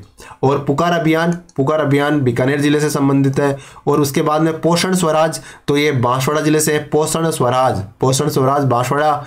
बुनियाद जो है वो डिजिटल लर्निंग से संबंधित है। और बालिका फ्रेंडली पंचायत है वो सवाई माधोपुर में पायलट प्रोजेक्ट शुरू किया गया है। उसके बाद शक्ति है वो भी बीकानेर का है। स्वस्थ बेटी अभियान बानुसर अलवर से शुरू किया गया है, ठीक है। इस प्रकार जो प्रमुख अभियान है जिलों से संबंधित, तो इस प्रकार के प्रश्न एग्जाम में आ रहे हैं, तो इनको आपको याद रखना ही है। बाल आयोग आपके द्वार, बाल आयोग आपके द्वार एक अभियान है। क्या नाम है, बाल आयोग आपके द्वार। और ये कहाँ से शुरू किया गया, ये कोटड़ा तहसील से शुरू किया गया। और कोटड़ा तहसील कहाँ पे है, तो उदयपुर में। बाल आयोग आपके द्वार कोटड़ा तहसील से शुरू किया गया। कोटड़ा तहसील उदयपुर जिले में है। बाल विवाह मुक्त भारत एक अभियान है, बाल विवाह मुक्त भारत। एक कैलाश सत्यार्थी फाउंडेशन है ना, वो चला रहा है। और कहाँ चला रहा है, ये तो नवरंगपुरा में चला रहा है। नवरंगपुरा कहाँ पड़ता है, जयपुर जिले में पड़ता है। बाल विवाह मुक्त भारत बनाने का जो अभियान चलाया जा रहा है, वो कैलाश सत्यार्थी जो नोबेल विजेता है, नोबेल पुरस्कार विजेता है, उनके फाउंडेशन के द्वारा चलाया जा रहा है। और ये नवरंगपुरा जयपुर में चलाया जा रहा है। कहाँ पे, नवरंगपुरा जयपुर में। बालिका चेतना जागृति अभियान, बालिका चेतना जागृति अभियान ये जालोर जिले में चलाया जा रहा है। और महिला अधिकारिता और RD फाउंडेशन इसमें मदद कर रहे हैं।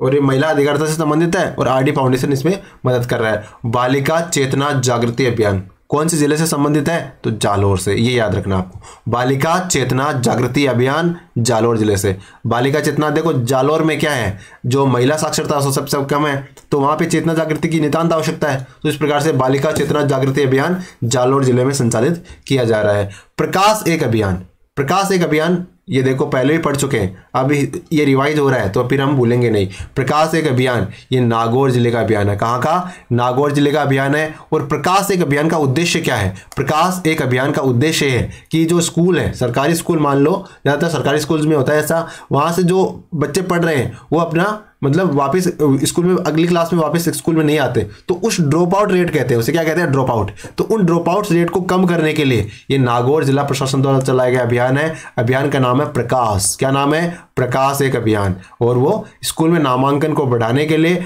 और ड्रॉप आउट रेट को कम करने के लिए प्रारंभ किया गया है। उजास अभियान, उजास अभियान कहाँ का है? तो उजास अभियान है अलवर जिले का। कौन से जिले का?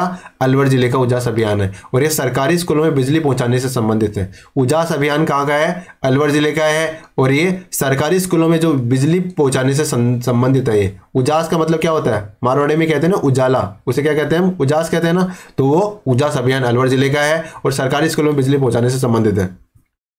वीडियो सखी, वीडियो सखी तो ये राजविका ही बनाएगा वीडियो सखी भी, और ये वीडियो सखी क्या करेगी? सरकारी योजनाओं का प्रचार प्रसार करेगी। क्या करेगी?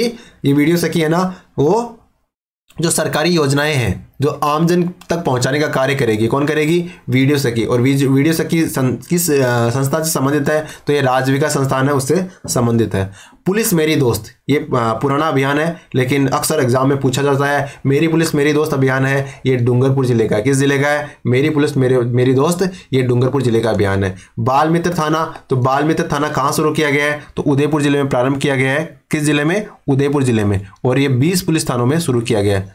कितने पुलिस थानों में? तो बाल मित्र थाना उदयपुर जिले में चलाया जा रहा है। पहला राजस्थान अंतर्राष्ट्रीय मेला, पहला राजस्थान अंतर्राष्ट्रीय मेला कहाँ आयोजित किया गया? तो पहला राजस्थान अंतर्राष्ट्रीय मेला ये जोधपुर में आयोजित किया गया।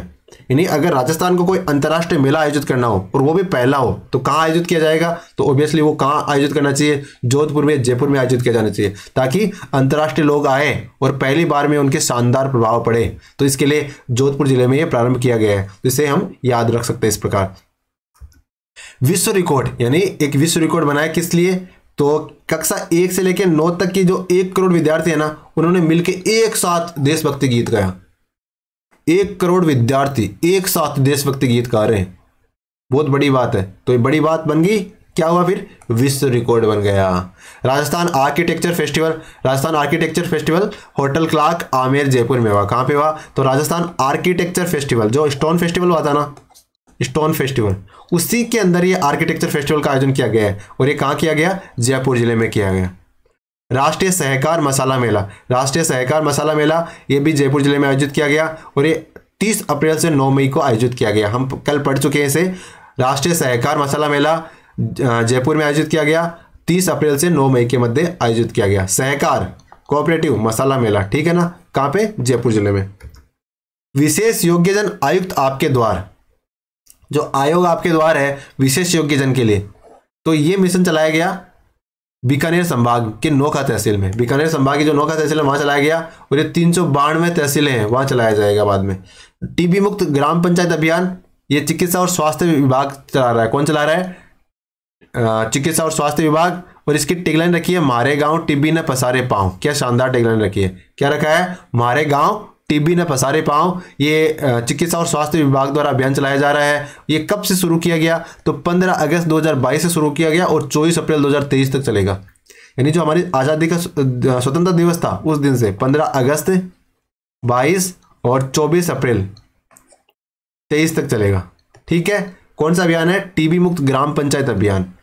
और 24 अप्रैल को पंचायती राज दिवस मनाया जाता है, तो उस दिन तक ये चलाया जाएगा। जागृत जयपुर अभियान, ये प्लास्टिक कचरा प्रबंधन से संबंधित है। प्लास्टिक कचरा मैनेजमेंट से संबंधित कौन सा अभियान है? तो यह है जागृत जयपुर अभियान। जागृत जयपुर अभियान का संबंध किससे है? प्लास्टिक कचरा प्रबंधन से है। Pico satellite event, pico satellite event IBM India और अमेरिकन इंडिया फाउंडेशन द्वारा किया गया। यानी कहाँ पे किया गया? पीको सैटेलाइट इवेंट कहाँ किया गया? तो आपको याद रखना है जयपुर में किया गया। कहाँ पे? पीको सैटेलाइट इवेंट जयपुर जिले में। राष्ट्रीय एकता और सद्भावना शिविर, ये कहाँ लगाया गया? राष्ट्रीय एकता और सद्भावना शिविर जो दुर्गापुरा कृषि अनुसंधान केंद्र है वहां पे किया गया। राष्ट्रीय एकता और सद्भावना शिविर कहाँ लगाया गया? जयपुर जिले में दुर्गापुरा कृषि अनुसंधान केंद्र में। परामर्श 2022, ये बीकानेर में कैरियर परामर्श कार्यशाला आयोजित की गई थी। परामर्श 2022 बीकानेर जिले में कैरियर परामर्श कार्यशाला का आयोजन किया गया। परामर्श 2022 बीकानेर जिले में।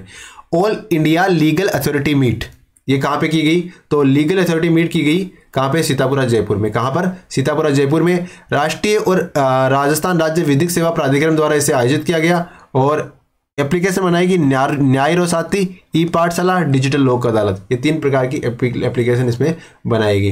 राजस्थान के शिक्षा के बढ़ते कदम, ब्रिज कोर्स, कोविड के कारण हुई पढ़ाई को लॉस को भरपाई करने हेतु ब्रिज कोर्स बनाया गया है। उसको नाम क्या दिया गया है? राजस्थान में शिक्षा के बढ़ते कदम। कहने का तात्पर्य क्या है? यानी कोरोना के कारण स्कूल्स बंद रही, विद्यार्थी शिक्षा ग्रहण नहीं कर पाए उस पीरियड में, तो वो कहीं ना कहीं पढ़ाई से पीछे रह गए। अब उस पढ़ाई की भरपाई करने के लिए ब्रिज कोर्स चलाया गया है। क्या चलाया गया है? ब्रिज कोर्स चलाया गया, ताकि वो जो पढ़ाई का गैप रह गया है वो उसके लिए ऊपर पुल बना दे, ताकि उसमें कनेक्टिविटी दोनों साइड हो जाए। तो इस प्रकार का कोर्स है, उसको नाम क्या दिया गया? कैंपेन को उसको नाम दिया गया है राजस्थान के शिक्षा में बढ़ते कदम, ये नाम दिया गया है। जयपुर थिएटर फेस्ट कहाँ पे आयोजन किया गया? तो जवाहर कला केंद्र जयपुर में किया गया। इंडिया स्टाइल फैशन वीक का आयोजन, इंडिया स्टाइल फैशन वीक का आयोजन किया गया बीकानेर हाउस। और बीकानेर हाउस कहाँ पे है? तो ये दिल्ली में है। कहाँ पे है? दिल्ली में। इंडिया स्टाइल फैशन वीक का आयोजन बीकानेर हाउस में किया गया और ये दिल्ली में है। सेवांजलि कार्यक्रम, जो गहलोत साहब को स्मृति चिन्ह मिले हैं उनकी नीलामी से संबंधित कार्यक्रम है ही। बाल संरक्षण संकल्प यात्रा, ये 24 जून को हुई शुरू, और बाल संरक्षण कार्यक्रम की जागरूकता हेतु है। अम्मा कार्यक्रम, अम्मा कार्यक्रम है समेकित बाल विकास सेवाएं और यूनिसेफ के सहयोग से इसमें 100% सुपोषण के लिए कार्यक्रम चलाया गया है। अम्मा कार्यक्रम का मतलब किससे है? सुपोषण से है, यानी जो बालक है उनके पोषण से संबंधित है अम्मा कार्यक्रम, और ये यूनिसेफ इसमें हेल्प कर रहा है। पश्चिमी क्षत्रिय सम्मेलन कहाँ पे हुआ? तो पश्चिमी क्षत्रिय सम्मेलन जोधपुर जिले में हुआ। कहाँ पे? जोधपुर जिले में। और एक महत्वपूर्ण अभियान है, एक पौधा सुपोषित बेटी के नाम, एक पौधा सुपोषित बेटी के नाम। ये किस जिले से संबंधित है? ये बीकानेर जिले से संबंधित है। सहजन फली का पौधा लिंगानुपात बढ़ाने और एनीमिया निवारण और गुड टच बेड टच की जागरूकता हेतु ये कार्यक्रम शुरू किए गए। तो मतलब एक पौधा सुपोषित बेटी के नाम कार्यक्रम है ना, कौन से जिले द्वारा संचालित किया जा रहा है? तो ये बीकानेर जिले द्वारा। एक पौधा सुपोषित बेटी के नाम, बीकानेर जिला। और जो इन्वेस्ट राजस्थान समिट थी उस संदर्भ में जिला स्तरीय इन्वेस्टमेंट समिट कहां पे हुई? जिला स्तरीय इन्वेस्टमेंट समिट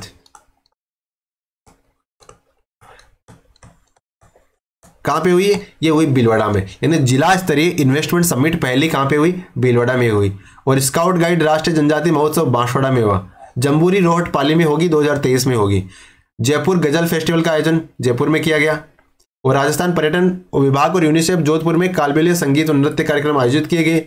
और 17 सितंबर को राजस्थान बना हस्तशिल्प नीति वाला तीसरा राज्य, यानी हस्तशिल्प नीति जारी करने वाला राजस्थान देश का तीसरा राज्य है। इससे पहले राजस्थान से पहले हस्तशिल्प नीति 2 अलग और राज्य द्वारा जारी कर दी गई है। और इसमें जो उद्योग और वाणिज्य विभाग है वो इसका नोडल विभाग है, और एमएसएमई विभाग इसमें प्रशासनिक विभाग होंगे। क्रियान्वित एजेंसी कौन सा, इसे क्रियान्वित कौन करेगी? तो हस्तशिल्प और हथकरघा निदेशालय वो इसे क्रियान्वित करेगा। राजस्थान हस्तशिल्प सप्ताह, राजस्थान हाट, जो दिसंबर के महीने में आयोजित किया जाएगा। प्रधानमंत्री जीवन बीमा योजना में अंश भुगतान, हैंडीक्राफ्ट डिजाइन सेंटर, मतलब कई प्रकार की सुविधाएं इसमें दी जाएगी। और वित्तीय प्रोत्साहन कितना दिया जाएगा? 3 लाख रुपए का, और इसमें ब्याज भी 1 रुपये भी नहीं लिया जाएगा, मतलब 100% ब्याज का पुनर्भरण इस योजना के तहत किया जाएगा। दरी का फेस्टिवल कहाँ किया आयोजन किया गया? तो यह सालावास में किया गया। दरी का फेस्टिवल आयोजन कहाँ पे किया गया? सालावास। और सालावास कहाँ पे है? जोधपुर जिले में। दरी फेस्टिवल का आयोजन सालावास में किया गया, और सालावास कहाँ है? जोधपुर जिले में सालावास है। Rajasthan MSME policy 2022, MSME policy 2022, और ये कब जारी की गई? तो 17 सितंबर को इसकी घोषणा की गई। कब की घोषणा की गई? 17 सितंबर 2022 को राजस्थान एमएसएमई पॉलिसी 2022 की घोषणा की गई। और इसमें 10,000 करोड़ का निवेश आकर्षित किया जाएगा और 1 लाख लोगों को रोजगार दिया जाएगा। राजस्थान एमएसएमई पॉलिसी के तहत 10,000 करोड़ का तो निवेश आमंत्रित किया जाएगा और 1 लाख लोगों को रोजगार दिया जाएगा। और इसके तहत, इस पॉलिसी के तहत 20,000 नई एमएसएमई इकाइयां डेवलप की जाएगी, बनाई जाएगी। यानी इस पॉलिसी से 20,000 नई एमएसएमई जो संस्थाएं हैं वो स्थापित करने का प्रयास किया जाएगा, जिससे क्या होगा? 1 लाख लोगों को, मतलब एक एमएसएमई में 5 लोगों को रोजगार मिल जाएगा। तो 5 गुना 20,000 कितने हो गए? 1 लाख लोगों को रोजगार, और फिर 10,000 करोड़ का इन्वेस्टमेंट टोटल आएगा इसके माध्यम से। राजस्थान निक्षय संबल योजना, निक्षय संबल योजना ये किससे संबंधित है? टीबी रोगियों से संबंधित है, और 2025 तक टीबी को मुक्त करने का इसमें प्रयास किया जा रहा है। पीएम वाणी योजना, पीएम वाणी योजना का शुभारंभ आपको पता ही है कहां से किया गया? तो प्रतापगढ़ से किया गया। जो वीडियो एग्जाम थी, ग्राम सेवक वाली एग्जाम थी, विलेज डेवलपमेंट ऑफिसर वाली एग्जाम थी, और उस एग्जाम में प्रश्न आया था कि पीएम वाणी योजना का शुभारंभ कहाँ से किया गया, तो प्रतापगढ़ से किया गया। और ये प्रोजेक्ट जयपुर और प्रतापगढ़ दोनों जगह चलाया जा रहा है पायलट प्रोजेक्ट के तौर पर। अगर सफल हो जाएगा तो बाकी जगह भी से चलाया जाएगा। तीज मेला दिल्ली हाट में राजस्थान पर्यटन और दिल्ली पर्यटन विभाग द्वारा।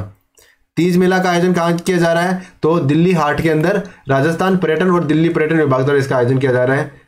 और अंतर्राष्ट्रीय जयपुर लिटरेचर फेस्टिवल ये कहाँ पे होगा, जयपुर लिटरेचर फेस्टिवल 2023 का रोम इटली में होगा। कहाँ पे होगा, रोम इटली में होगा। नाम है जयपुर लिटरेचर फेस्टिवल लेकिन अंतर्राष्ट्रीय है इसलिए रोम इटली में होगा। राज्य और केंद्र शासित प्रदेशों के विद्युत और नवीकरणीय ऊर्जा मंत्रियों को 2 दिवसीय सम्मेलन हुआ था उदयपुर में। जो केंद्र सरकार, केंद्र शासित प्रदेश है और राज्य है, उनकी जो विद्युत और नवीकरणीय ऊर्जा मंत्री है ना, उनका सम्मेलन आयोजित किया गया। कहाँ पे, तो इसका सम्मेलन राजस्थान में किया गया। राजस्थान में भी कहाँ, तो उदयपुर में इसका आयोजन किया गया। फोक सफर जवाहर कला केंद्र जयपुर में आयोजन किया गया। शक्ति दिवस, तो ये शक्ति दिवस एनीमिया मुक्ति हेतु चिकित्सा और स्वास्थ्य विभाग द्वारा हर मंगलवार को मनाया जाता है। शक्ति दिवस, इसको याद रखो एक बार, शक्ति दिवस।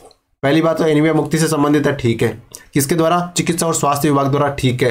और कब मनाया जाता है, तो जो हर मंगलवार को ये शक्ति दिवस मनाया जाता है। आंचल कार्यक्रम, तो ये गर्भवती महिलाओं से संबंधित प्रोग्राम है और एक करौली जिले में, और काफी प्रसिद्ध है, कई सारी एग्जाम्स में ये प्रश्न आ चुका है। देवनारायण नगर एकीकृत पशुपालक आवासीय योजना, ये 19 जून 2022 को इसकी घोषणा की गई। देवनारायण एकीकृत पशुपालक आवासीय योजना कोटा के पूनिया, देवरी और धर्मपुरा से इसका शुभारंभ किया गया। कोटा जिले में जो पूनिया, देवरी और धर्मपुरा है वहां से देवनारायण नगर एकीकृत पशुपालक आवासीय योजना का शुभारंभ किया गया। 19 जून 2012 को इसको शुरू किया गया और कोटा के पूनिया, देवरी और धर्मपुरा से इसका शुभारंभ किया गया। स्वर्गीय गोवर्धन दास कल्ला आवासीय महत्वाकांक्षी योजना, तो गोवर्धन दास कल्ला आवासीय महत्वाकांक्षी योजना किस जिले की है, तो जैसलमेर जिले की है। किस जिले की, तो गोवर्धन दास कल्ला जी का नाम आते हैं, जैसलमेर जिले टेका देना हमने। मनरेगा के नेशनल मोबाइल मॉनिटरिंग सिस्टम में राजस्थान देश में कौन से नंबर पे है, तो नरेगा में नेशनल मोबाइल मॉनिटरिंग सिस्टम में राजस्थान देश में टॉप पे है, पहले नंबर पे है। कौन सा जिला है जहां पे 100% महिला मेट है, जहां मतलब नरेगा में मेट का कॉन्सेप्ट होता है, मतलब एक मेट होता है वो बाकी लोगों को असिस्ट करता है कि यहाँ कार्य करना है, इस प्रकार कार्य करना है। तो उस राज्य में जितने भी मेट है वो सारी की सारी महिला उस जिले में, तो कौन सा जिला है जहाँ सारी मेट है वो महिला ही है, तो वो जिला कौन सा है, भीलवाड़ा। कौन सा जिला है, भीलवाड़ा जिला है जहां पे 100% महिला मेट है। यानी जो प्रश्न जितना स्पष्ट होगा, जैसे एक तो कॉम्प्लिकेटेड लाइन होती है, कॉम्प्लिकेटेड लाइन से प्रश्न बनने की संभावना कम होती है, लेकिन जो स्पष्ट लाइन है उससे प्रश्न बनने की संभावना बहुत ज्यादा होती है। तो उन चीजों का हमें स्पेशली ध्यान देना है। जैसे आंचल कार्यक्रम तो सीधा सीधा करौली जिले से संबंधित है। 100% महिला मेट तो सीधा सीधा भीलवाड़ा से संबंधित है। किडनी, हार्ट, लीवर ट्रांसप्लांट जैसे महंगे इलाजों में चिरंजीवी स्वास्थ्य बीमा योजना की 10 लाख की सीमा समाप्त कर दी गई। यानी नॉर्मली चिरंजीवी स्वास्थ्य बीमा योजना में क्या कहा गया है कि 10 लाख रुपए तक का इलाज आप फ्री ऑफ कॉस्ट करवा सकते हो, ठीक है। लेकिन अगर किडनी से संबंधित बात हो, हार्ट से संबंधित बात हो, लीवर ट्रांसप्लांट से संबंधित बात हो, तो जो 10 लाख रुपए की सीमा है ना वो लागू नहीं होगी। बाद में चाहे 15 लगे चाहे 20 लगे, सारा पैसा सरकार प्रोवाइड करवाएगी। राजस्थान डिजी फेस्ट का आयोजन 19-20 अगस्त में, अगस्त का डिजी फेस्ट की बात हो रही है, तो ये बिड़ला ऑडिटोरियम जयपुर में किया गया। और ये कहाँ पे किया गया, राजस्थान डिजी फेस्ट अगस्त का। हर महीने के डिजी फेस्ट होते हैं, लेकिन अगस्त का जो 19-20 अगस्त को डिजी फेस्ट हुआ था वो कहाँ पे हुआ, वो जयपुर में हुआ है, ठीक है। और विसरो ड्रोन क्या है, विसरो ड्रोन है वो भारत का पहला कृषि ड्रोन है। यानी अगर पूछे आपसे कि विसरो क्या है, तो विसरो हमें बताना है कि विसरो एक ड्रोन है और इसकी स्पेशलिटी क्या है, तो ये एग्रीकल्चर का पहला ड्रोन है, यानी कृषि में काम आने वाला पहला ड्रोन कौन सा है, विसरो ड्रोन है। विक्र क्या है, विक्र एक QR कोड है। क्या है, QR कोड। और वह क्या किस काम आएगा, जो वाहन की पार्किंग है और सड़क दुर्घटना उसको कम करने के हेतु काम में आएगा, ठीक है। Rajiv Gandhi centre of advance technology, ये 20 अगस्त को जयपुर में उद्घाटन हुआ इसका। Rajiv Gandhi centre of advance technology कहाँ पे स्थापित किया गया है, जयपुर में स्थापित किया गया है और 20 अगस्त को इसका उद्घाटन किया गया।